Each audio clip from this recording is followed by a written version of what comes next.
નમસ્કાર મિત્રો, સ્વાગત છે તમારું અમારી YouTube channel Gujarat jobs and ન્યૂઝમાં.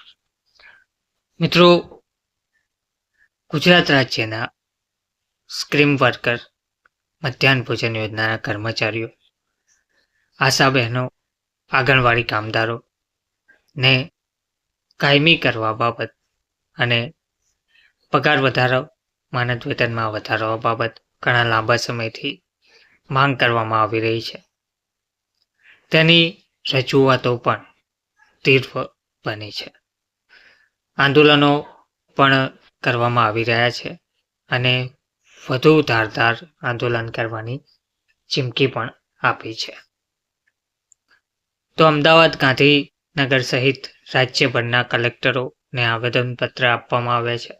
સ્ક્રીમ વર્કર એવા મધ્યાહન ભોજન યોજના, આશા અને આંગણવાડી કામદારોને કાયમી કર્મીઓ જેવા લાભો આપવા ધારદાર રજૂઆત કરી આંદોલન કરવાની ચીમકી આપી છે. ભારતીય મજદૂર સંઘ, ગુજરાત પ્રદેશ સંલગ્ન યુનિયનો અને સ્કીમ વર્કર કર્મચારીઓના મહાસંઘો દ્વારા 18/3/25ના રોજ રાજ્યના 33 જિલ્લાઓમાં આવેદનપત્રો આપી વિરોધ વ્યક્ત કરવામાં આવ્યો હતો.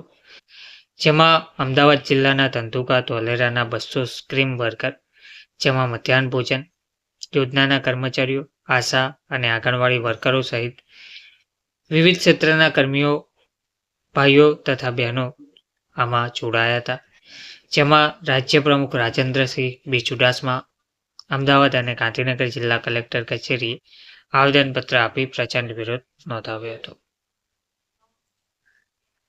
તો ભારતીય મજદૂર સંઘના કેન્દ્રીય આગેવાનો સાથે ભારત સરકારના મંત્રી સાથે બજેટ પૂર્વે બેઠકો યોજાઈ હતી અને સરકારી અને ખાનગી ક્ષેત્રમાં કામ કરતા કર્મીઓ, કામદારોને પેન્શનનો મુખ્ય મુદ્દો માસિક પેન્શન 1000થી વધારી 5000 સુધી કરવાની અને અન્ય મુદ્દાઓની હકારાત્મક ચર્ચાઓ બાદ પણ કેન્દ્રીય બજેટમાં કોઈ જાહેરાત થઈ ન હતી.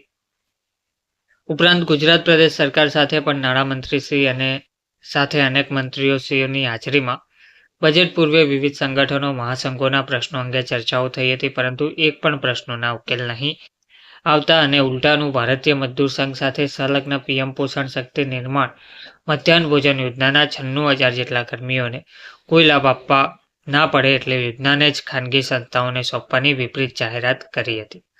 551 કરોડની ગિફ્ટ ગુજરાત બહારની 4 ખાનગી સંસ્થાઓને આપી છે અને કેન્દ્રીય રસોડા સ્થાપવાની જાહેરાત કરી લાખો કર્મીઓને નકારાત્મક રીતે પ્રભાવિત કર્યા છે.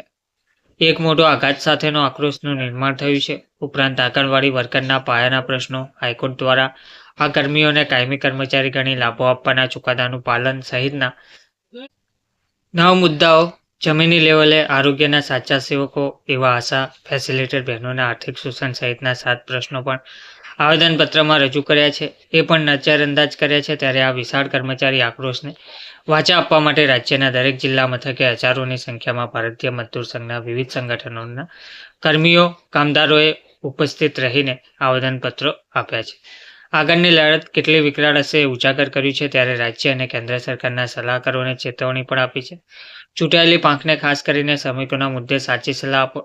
આ માત્ર શ્રમિકો જ નહીં, મતદારો પણ છે. એમના હિતોનું રક્ષણ કરવું સરકારની પ્રથમ ફરજ અને જવાબદારીઓ પણ છે.